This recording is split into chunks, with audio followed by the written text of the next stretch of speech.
Buenas, buenas, buenas. Los saludo en nombre de Jesús, esperando se encuentren bien.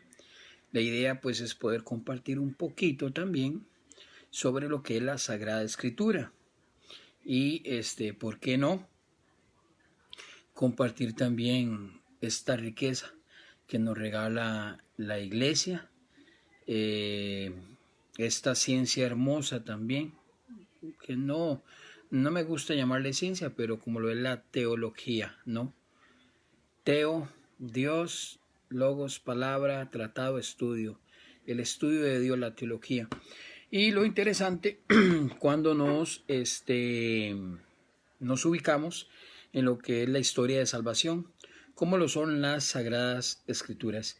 Y es que hoy precisamente quería compartir con ustedes algunos materiales de cómo fue o cómo fueron los materiales de los primeros escritos sagrados, o sea, las primeras Biblias, digámosle así, ¿verdad?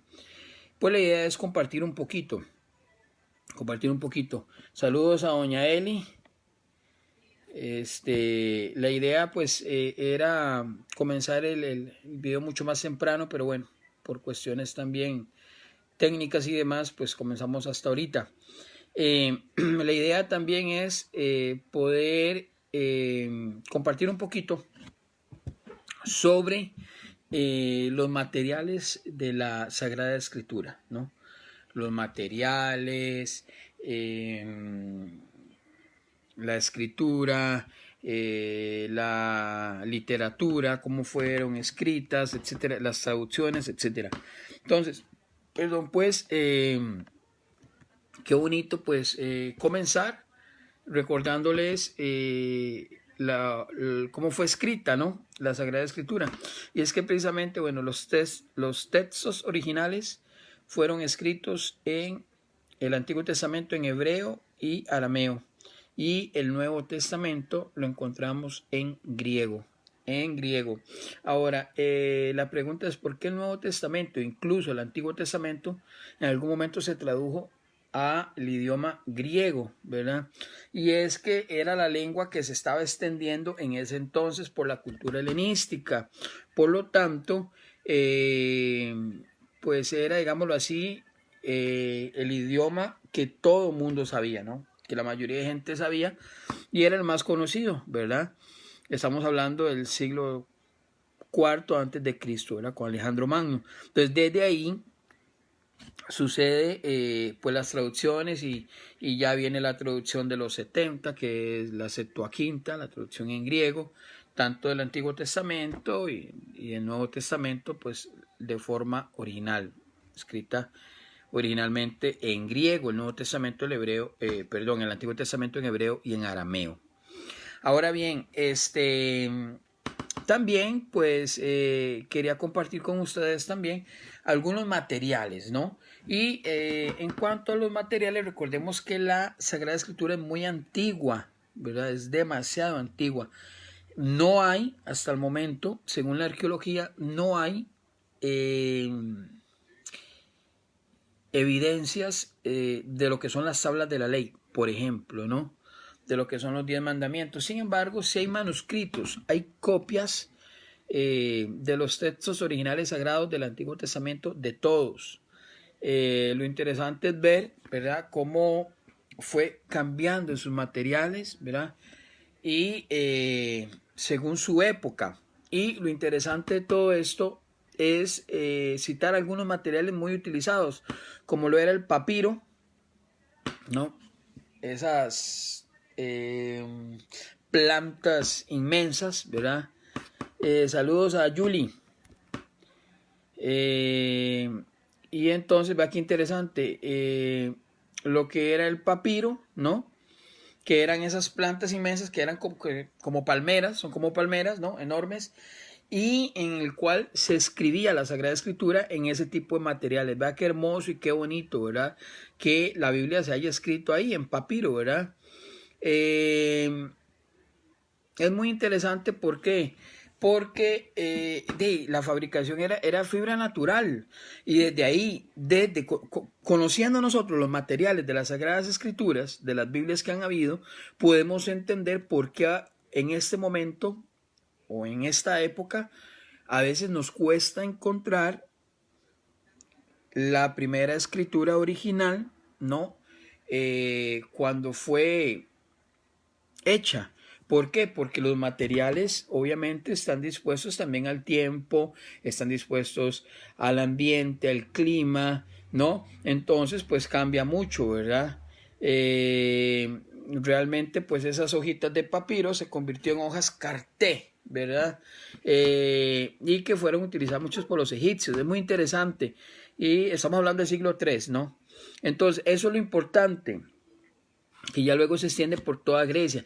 Pero eso es lo interesante, ¿no? Que primero viene pues piedra, papiro, etcétera, etcétera. Habían climas que eran extremadamente secos y favorecían a la conservación, no así posteriormente. Cuando siguieron las traducciones de la Sagrada Escritura, ya pues fue cambiando pues mucho, ¿verdad? Ya iba cambiando mucho, ¿verdad? Luego se pasó lo que fue el pergamino, no sé si lo han visto, ¿verdad? Que a veces lo dibujamos, ¿verdad? El pergamino, ¿no? Que estamos hablando del siglo, ¿qué? Siglo II antes de Cristo, ¿verdad? Se desarrolló posterior a eso, ¿no? Y pues había pergamino, llamado pérgamo, ¿verdad? Papiro, piedra, ¿no? Habían diferentes, que era como un tipo de papel, ¿no? Donde se iba escribiendo la Sagrada Escritura, ¿verdad? Se escribió también en cuero animal, ¿no? En piel de animal, principalmente corderos. Y pues la piel del animal se seca, ¿no? Se aplasta, luego se raspa con cuchillo, y después se pule con piedra, piedra pómez, se pule, y entonces ahí se escribía también lo que es la Sagrada Escritura. Entonces vea qué interesante, porque la idea pues es compartir eso, ¿no? Poder compartir con ustedes esta riqueza de cómo han cambiado los materiales, y me gustaría también interactuar un poco. Si tienen alguna pregunta con respecto a este tema que estamos viendo, pues poder compartir, porque nos puede servir también para poder evangelizar a otros, ¿no? Especialmente aquellos no creyentes, ¿no? Que en algún momento de sus vidas pues han dudado de que la palabra de Dios sea de inspiración divina y que sea sagrada, ¿verdad? Entonces es muy importante poderlo compartir, poder interactuar, para que también pues pueda servir de evangelización a muchas personas, ¿verdad? Y pues fue cambiando, ¿no? Papiro, piedra, piel de animal, pergamino, ¿no? Todos los materiales han ido cambiando poco a poco, y ya luego pasamos a lo que es el papel, ¿verdad? El papel. Pero estamos hablando del siglo X, ¿no? Hablemos del año 1000, ¿verdad? Cuando ya los árabes pues importan de China, ¿no? El papel y lo introducen al occidente, ¿verdad? Entonces ya viene la revolución de la escritura, y ya viene la traducción, pero ya de forma escrita, ¿no? Comienza a transmitirse los escritos, ¿no? Y pues ya ahora hasta el siglo XV, ¿verdad? Con Gutenberg, ¿verdad? Que es el que publica la primera Biblia impresa en el papel, ¿verdad? En Alemania, ¿verdad? En Alemania en el siglo XV, pero en el año 1500, pero estamos hablando que dimos un salto enorme.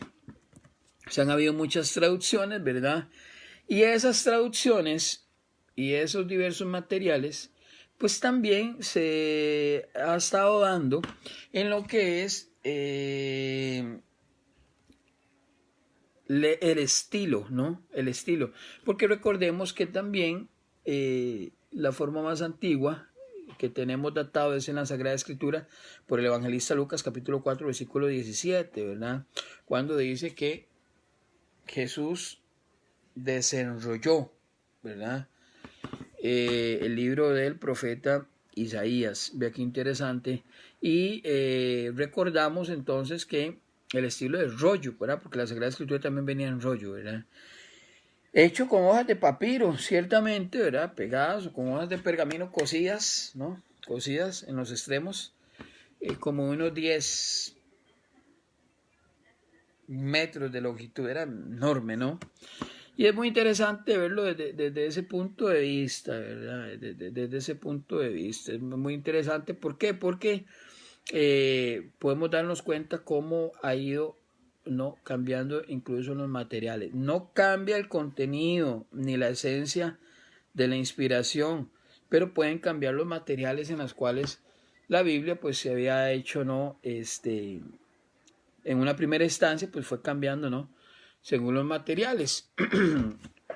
Y vea qué interesante, ya en el siglo I de nuestra era, ¿no?, ya no aparece lo que llamamos en latín el codex quadratus. ¿Qué significa eso? Bueno, códice, ¿no?, que era como una cajita donde contenía diferentes teucos, diferentes rollos, ¿verdad? Diferentes rollos que al fin y al cabo eran libros, ¿verdad?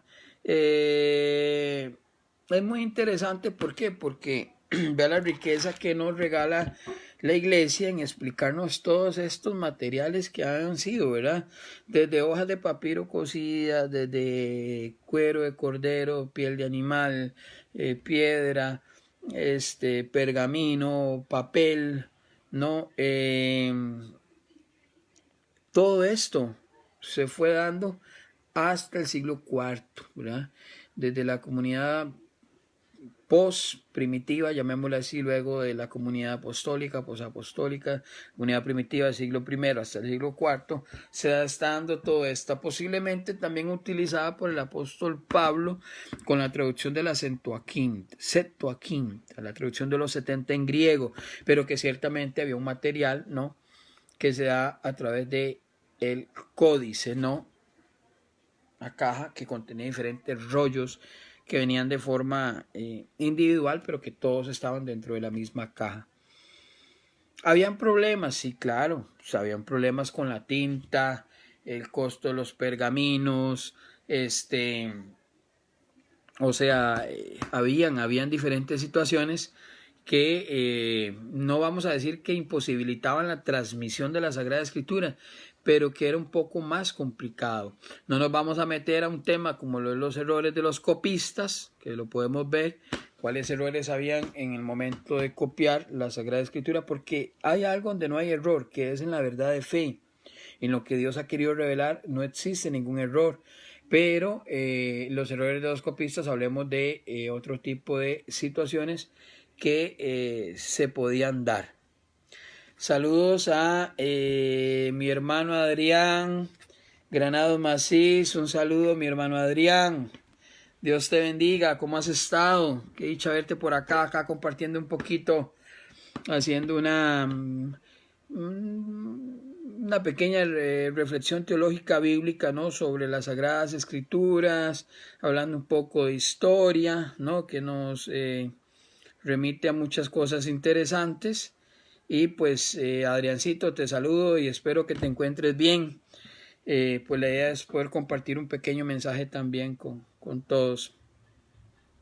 Ok, entonces vea qué interesante, ya estamos hablando que en el año 692 ya establece la iglesia también la utilización de los códices propiamente, ¿verdad?, como la Sagrada Escritura. O sea, los materiales, ¿no?, que fueron cambiando, que es lo que venimos compartiendo hace ya ratito, ¿verdad? Ahora, hay algo muy interesante en lo que es la Sagrada Escritura. Se fue dando poco a poco, ¿no? Se fue dando poco a poco. Recordemos que la Sagrada Escritura fue un proceso, ¿no? No todo el mundo sabía también leer y escribir. Ahí entramos también a una situación sociocultural, ¿no?, de la época que se estaba dando en su momento. Y pues es muy interesante verlo desde ese punto de vista. ¿Por qué? Porque ya nos remite a muchas cosas más, ¿no? Nos remite a ver situaciones que a veces pues nosotros no nos hemos percatado cuando leemos un escrito sagrado. Otra cosa muy importante,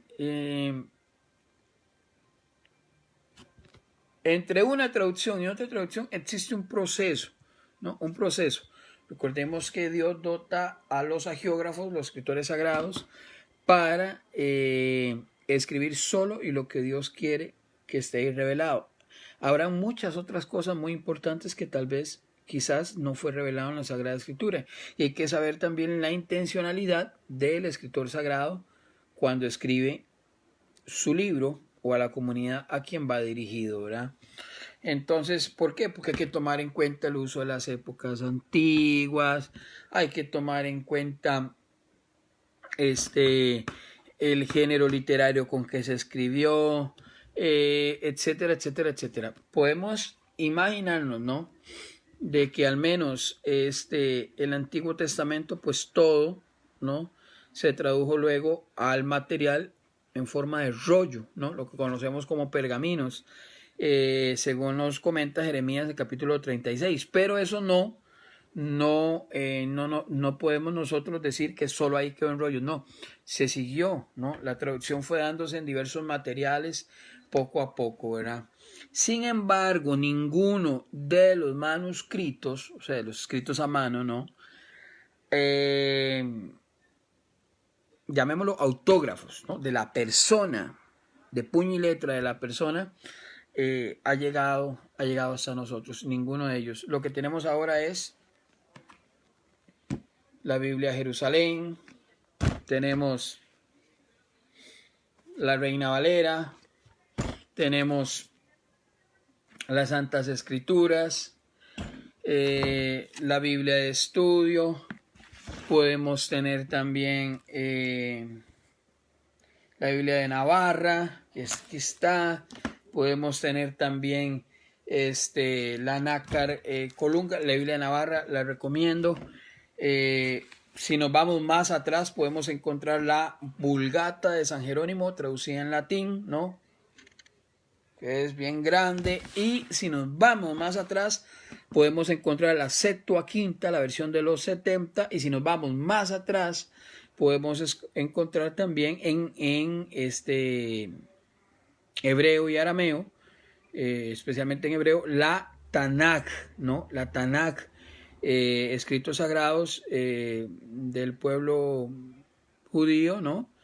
Del pueblo hebreo. Y lo interesante es ver también el Talmud, ¿no? El Targum, todos estos escritos sagrados que son muy emocionantes, muy lindos, ¿no? Porque nos habla de la esencia, ¿no? Jesús fue judío. Y esto es lo más hermoso y lo más impresionante de verlo hasta ahora. La Torá, por ejemplo, es muy, muy, muy bonito. ¿Por qué? Por lo siguiente, podemos acercarnos, ¿no? A ese proceso en que la Biblia fue poco a poco desarrollando, y esto es lo más interesante. Saludos a David Navarro, mi hermano, te saludo, en nombre de Jesús, espero te encuentres bien. Compartiendo hoy los materiales de la Sagrada Escritura y la traducción y la literatura antigua y todo esto que es muy, muy interesante. ¿Qué podemos decir? Podemos decir entonces que el texto sagrado, lo que Dios ha querido revelar y manifestarse, ¿verdad?, ha sido transmitido a través de copias. Eso es lo importante, hechas a mano a lo largo de los siglos. Son escritos a mano, por eso se llaman manuscritos, ¿verdad? Porque han sido escritos a mano que se han ido, ha perseverado en el tiempo, ¿no? En el tiempo, llamemos, saludos a Fersi, saludos mi hermano Fersi. En el tiempo ha perseverado esos escritos, esos manuscritos escritos a mano, que ahora podemos encontrar la Biblia de Jerusalén. Si somos católicos, la Biblia de Jerusalén, recomiendo la Biblia de Navarra, muy buena, muy, muy apegada a los textos originales, o la de Nácar Colunga, y otras más que hay por ahí. Entonces, eso es lo interesante, ¿no? Ir descubriendo, ¿no?, las copias hechas, ¿no?, a mano, que la iglesia ahora nos regala ya como ya todo compilado, ¿verdad? Y que luego ya la imprenta pues también trajo, contribuyó y las ofreció. Hablemos del siglo XV. Hablemos del siglo XV. Ahora, las copias más antiguas de los textos hebreos son de alrededor del siglo I antes de Cristo. Estamos hablando del año 100 antes de Cristo, ¿verdad? Y provienen precisamente de las cuevas del Qumran. Ahí es donde vienen las copias más antiguas, ¿verdad? Saludos, mi hermano Fersi. Y aquí compartiendo un poquito de historia sobre la Sagrada Escritura, de todas las traducciones, todos los materiales, cómo se fue dando poco a poco, ¿no? Este proceso. Y recordarles también que estamos hablando que también otros escritos se encontraron a orillas del Mar Muerto, ¿verdad? Y hay evidencias extrabíblicas de lo que estoy hablando y estoy diciendo, ¿no? Eso es lo interesante cuando uno pues se percata de todas estas cosas. ¿Por qué? Porque allí fue donde se encontraron precisamente copias de casi todos los libros de la Biblia, casi todos, ¿verdad? Y otros escritos antiguos ahí en el Qumran. Y son las más antiguas que hay en hebreo. Ahora bien, es muy importante rescatar algunas cosas. ¿Cómo cuáles? Bueno, recordemos que la Sagrada Escritura, según los hebreos, no tenía vocales, ¿verdad? De hecho que la conjugación con las vocales se da posterior, porque antes únicamente los escritos sagrados se escribían con las consonantes. El pueblo hebreo escribe con las consonantes. Y eso es lo interesante, que posterior a ello viene los masoretas, ¿no? Siglo VI, ¿quiénes eran los masoretas? Pues personas que practicaban la tradición, eran tradicionalistas. Y además de eso, los masoretas, de la palabra masora, que significa tradición, comenzaron a conjugar, ¿no? Y a conformar esas palabras. Agarraban el texto hebreo, ¿no? Original y incluían las vocales, ¿no? Y ahí fue cuando comenzaron a escribirse pues palabras, porque antes pues ese alfabeto hebreo, llamémosle alfabeto, ¿verdad? Esa forma de escribir no tenía lo que son las vocales, ¿verdad? Entonces ya a finales del siglo I comenzó a darse saludos a Cindy, saludos Cindy, aquí compartiendo un poquito sobre la historia de cómo fue el proceso de las Sagradas Escrituras. No es una clase de religión, porque no es una clase de educación religiosa jamás, sino más que todo estoy compartiendo una reflexión histórica y bíblica sobre lo que son las Sagradas Escrituras, aclarando que no es una clase de religión, ¿verdad? Porque no es una clase de religión, no es para los estudiantes propiamente, sino más bien es para poder compartir un poquito como conocimiento y como cultura. Entonces vea qué interesante, saludos a Silvia también que se nos une. Entonces vea qué interesante decirles eso, ¿no? Que antes hasta el siglo I pues comenzó ya la unión de las consonantes y las vocales para poder proliferar los escritos sagrados, ¿verdad? Y eso es lo más importante. Sí, David, no es una clase de religión. Menos usted que ya está, no sé, ya tengo como 100 años usted, David. No es una clase, mi querido. No, claro, pues puede debatir, esa es la idea, ¿no? Que debata, y si hay algo que no le parezca, pues que lo comente, ¿no? Esa es la idea, ¿no? Entonces, vea qué interesante, a finales del siglo I ya los judíos se dedican a lo que es unificar el texto hebreo de la Biblia, ¿verdad? Hasta el siglo V, ¿verdad? Ahí se da, y pues ya se unifica, ¿no? La forma para poder leer ese escrito sagrado. Los masoretas agarran y conforman, ¿no? Por eso se llama el texto masorético, ¿no? Que estamos hablando del siglo V, ¿no? Donde ya se le añade más, y luego ya posterior vienen los signos de puntuación, punto coma, porque antes pues no contenía nada de eso. Es muy interesante, ¿no? Es muy interesante. Entonces fue una traducción, ¿no? Fue de traducción de poco a poco. Sin embargo, Dios no ha Dios no ha cambiado lo que ha querido revelar. Dios mantiene en esencia lo que ha querido revelar en la Sagrada Escritura.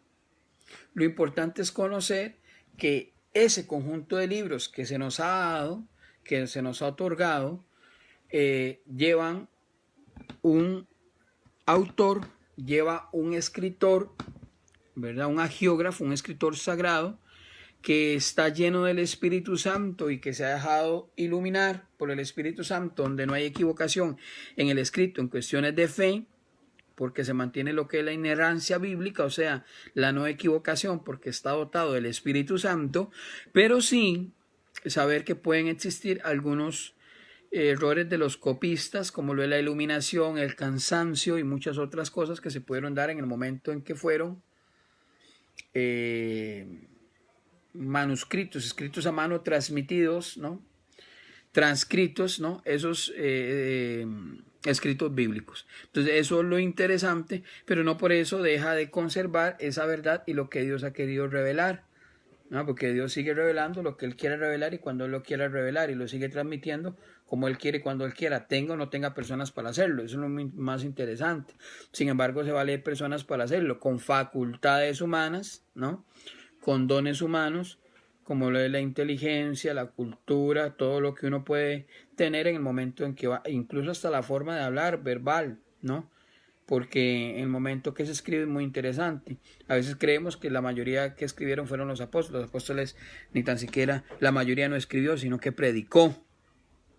Por eso se da en muchos escritos lo que es la pseudonimia y la pseudoepígrafe, ¿verdad?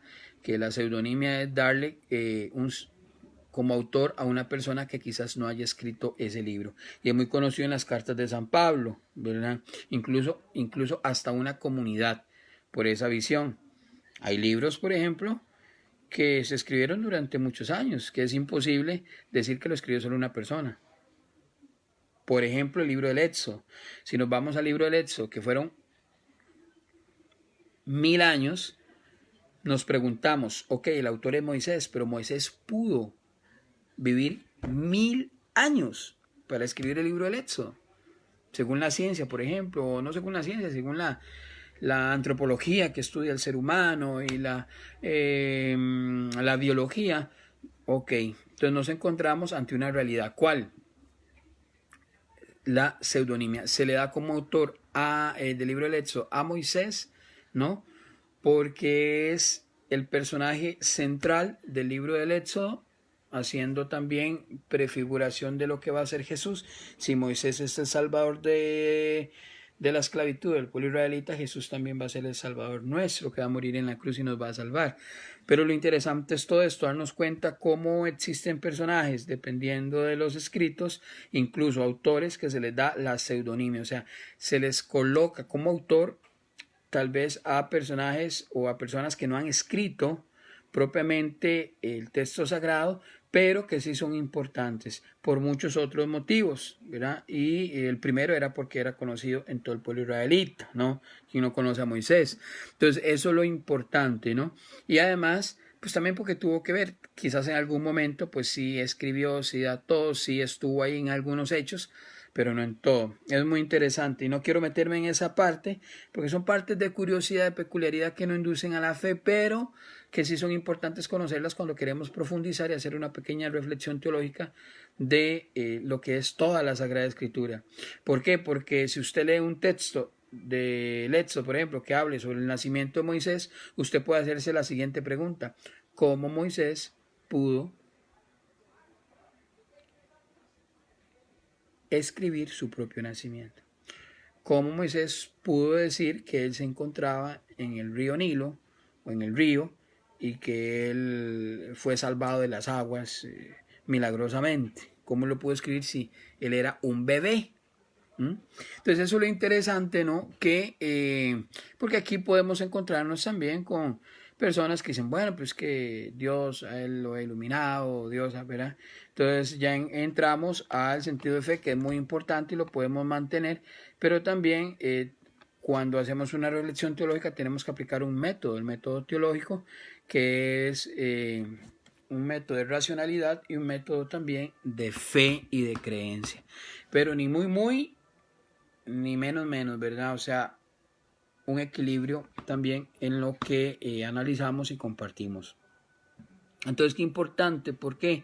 Porque podemos encontrarnos entonces con muchos libros de la Biblia donde existe la pseudonimia y donde a veces el autor de la Biblia no es el mismo quien lo escribió. Y a veces sí. Entonces eso es muy interesante pues poder verlo desde ahí.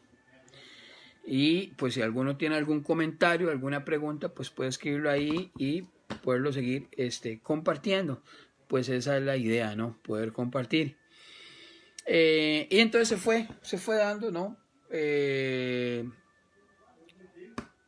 inevitable, digámoslo así, ¿no? Y sigue siendo difícil, ¿no? Hacer copias y que no hayan equivocaciones y que no existan faltas y que los estudiosos del texto bíblico disponían, ¿no? De otras ayudas. Eso es muy importante. ¿Por qué? Porque pues tenían también otras copias que se basaban, ¿verdad? Y estamos hablando de todo el proceso de la Sagrada Escritura, ¿no? Tenían tanto la copia de la Samaritana como la copia del Pentateuco como copias, ¿no? En las cuales se basaban para poder ir verificando lo que ellos iban escribiendo, ¿verdad? Y se guiaran mucho mejor. Por eso a veces hay mucha gente que no cree en la Sagrada Escritura. Hay mucha gente que no cree en la Biblia porque piensan que fue manipulada o que no es palabra de Dios, o que lo ven como un simple libro, o peor aún, como un libro de cultura, donde existió una información que se plantó ahí, que se colocó ahí, pero hasta ahí, y no necesariamente. ¿Por qué? Porque la Sagrada Escritura siempre constató, incluso en las traducciones, constató que fuera inspirada siempre. Se constata, se confirma lo que en un principio había sido escrito. Ok, viene un comentario de David Navarro. Dice David Navarro, vamos a ver. Me llamó la atención cuando usted dijo que Dios se manifiesta aún así, no haya nadie, porque Él se manifestaría si no hay nadie para recibir el mensaje. Bueno, cuando yo digo que Dios se manifiesta aún así no haya nadie, hablo de las formas en que Dios se fue revelando. David, esto le llamamos en teología fundamental revelación natural y revelación sobrenatural. Dios se revela, ¿no?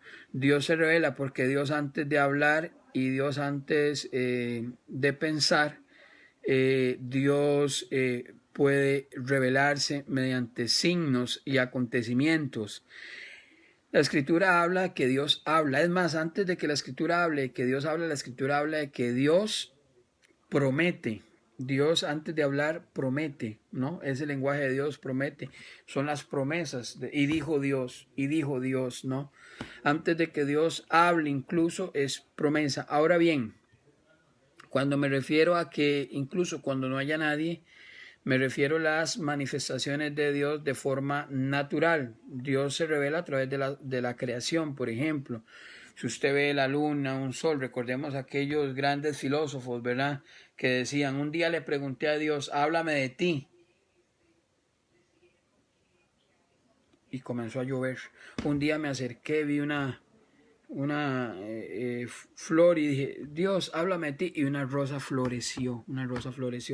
¿Por qué? Porque hay formas en que Dios sigue hablando, ¿no? Y se sigue manifestando, incluso en el Antiguo Testamento, para referirnos a lo que era Dios y sus acciones de Dios, podemos encontrar los signos que Dios hacía, no tanto lo que decía, sino lo que hacía.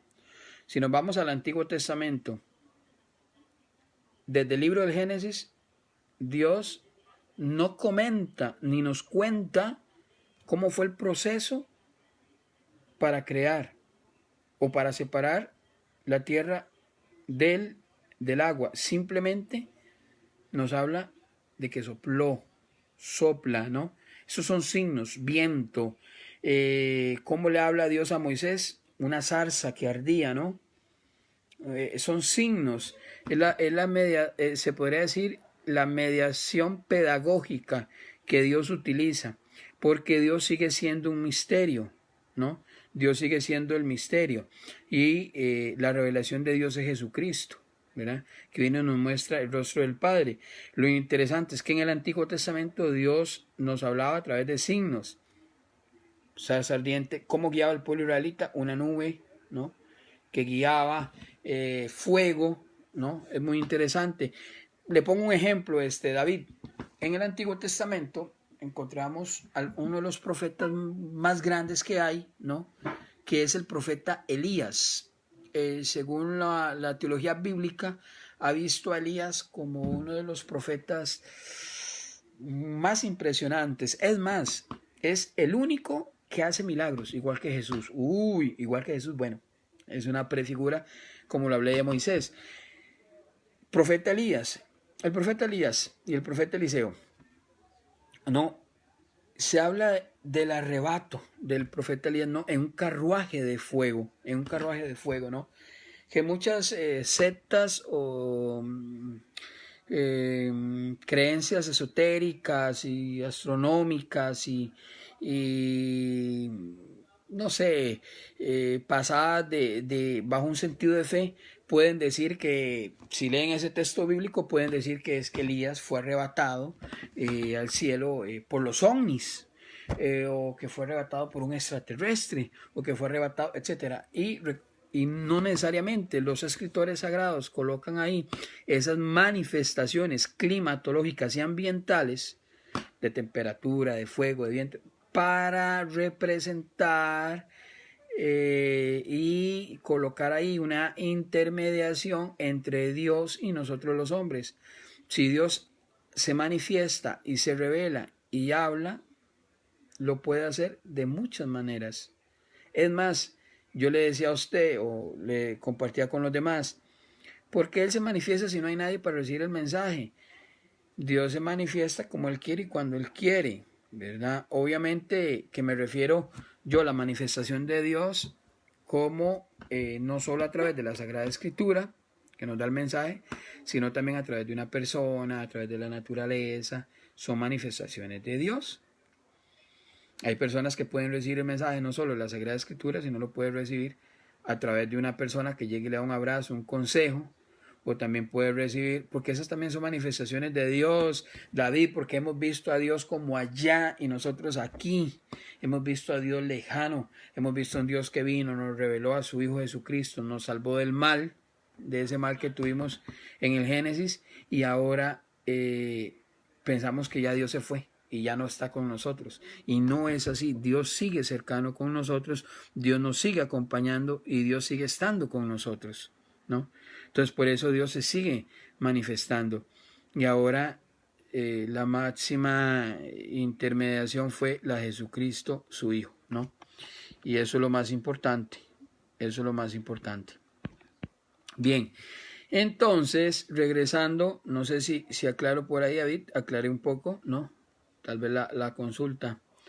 Y eso es lo más importante.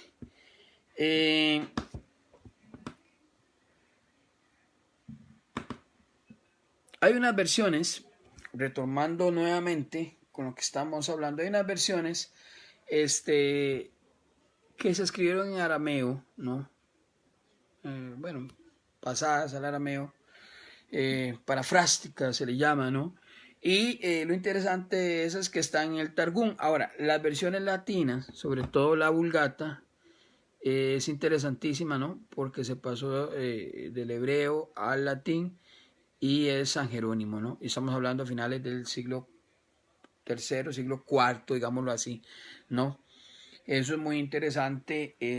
¿Por qué? Porque ya luego nos agarramos del latín para traducir al castellano y ya todas las Sagradas Escrituras que conocemos ahorita, pues actualmente, ¿verdad? Entonces sí ha habido mucho cambio en cuanto a eso, ¿no? Hay mucho cambio en cuanto a eso, porque todo fue un proceso, donde se fue dando poco a poco esas traducciones, esos cambios, esa ortografía, esa literatura, esos signos de puntuación, todo lo que se va viendo, y todo fue cambiando, ¿no? Y ya luego y ya posterior vino las abreviaturas y la nomenclatura y ya todo lo que conocemos de la Sagrada Escritura, que antes no se daba, ¿verdad? Antes del siglo I. De hecho que incluso la práctica y la celebración eucarística en el caso de los católicos, ¿verdad?, era tan antigua así como la Sagrada Escritura, y la lectura de la palabra también era antigua, por eso no cualquiera podía leer. Normalmente leían. ¿Quién es por ahí? Saludos, mi hermano. Saludos. Saludos, Michael. Saludos, mi hermanazo. Compartiendo un poco, ¿no? Sobre todo lo que es la Sagrada Escritura, hermoso, ¿no? Porque es su presencia. A veces queremos no aceptar, o no es que queremos, a veces dudamos, ¿no? En algún momento que no, la Biblia, que no es presencia de Dios, es presencia de Dios, y eso es lo más importante, lo más hermoso que nos puede regalar la Sagrada Escritura, Y entonces ya pasamos a unas cuestiones. La Biblia no se equivoca en cuestiones de fe. Eso es una verdad que tenemos que recibir y es una verdad dogmática. La Biblia no se equivoca en cuestiones de fe. Esa verdad dogmática es una verdad que no viene no solo porque lo creemos por fe, sino también porque se ha constatado bajo un método histórico científico que lo que está ahí es lo que Dios ha querido revelar, lo que Dios ha querido manifestar. Existirán muchas cosas, sí, que no fueron escritas, sí, la misma palabra de Dios lo dice, pero lo que está ahí es lo que Dios ha querido revelar y revelarnos a nosotros y a usted y a mí, ¿verdad? Y a usted y a mí. Ahora, les decía que hay errores involuntarios, ¿verdad?, con respecto a la traducción de la Biblia, ¿no? Cuando uno copia, pero que eso no quita en absoluto la verdad contenida que se encuentra ahí, lo que Dios quiere revelar, la inspiración, lo que llamamos la inerrancia bíblica, la no equivocación de lo que Dios ha querido revelar y transmitir, ¿no? Que eso es lo importante. Errores involuntarios, sí, la afinidad paleográfica, por ejemplo, en algunas letras, el cansancio de muchos copistas cuando escribieron, dificultades en la iluminación, más en aquel tiempo que se estaba dando, ¿no?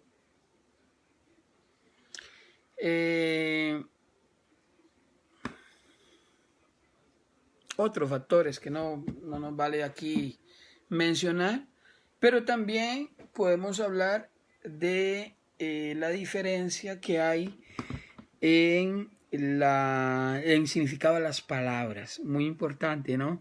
Porque una palabra en hebreo no significa lo mismo que en griego, y una en griego no significa lo mismo que en latín, y una en latín no significa lo mismo que en francés, y una en francés no significa lo mismo que en castellano al español, y el español lo traducen ya a una lengua más conocida y hasta que nos llega a nosotros. Obviamente que de la primera a la otra hay mucho cambio, ¿no? Pero William, ¿cambio en qué? ¿En qué sentido? En cuestiones de fe no. Cambio en una cuestión literaria, cambio en una cuestión de verbo, de palabra, ¿no?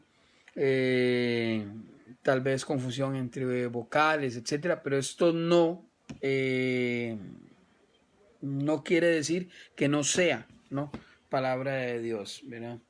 O sea, hablaron unos hombres de Dios, nos dice la primera traducción al latín, que es la Vulgata, ¿no? Y esos hombres eran hombres santos de Dios, y eso es lo más importante, ¿no?, que llevaban dentro de sí, ¿no?, la iluminación de Dios, ¿no? con su facultad humana y su inteligencia y su época y su contexto histórico y en la sociedad donde estaban, pero eso no significa que no estuvieran llenos del Espíritu Santo, ¿verdad? Eso es muy importante, eso es muy, muy, muy importante. Bueno, y aquí no nos vamos a entrar ya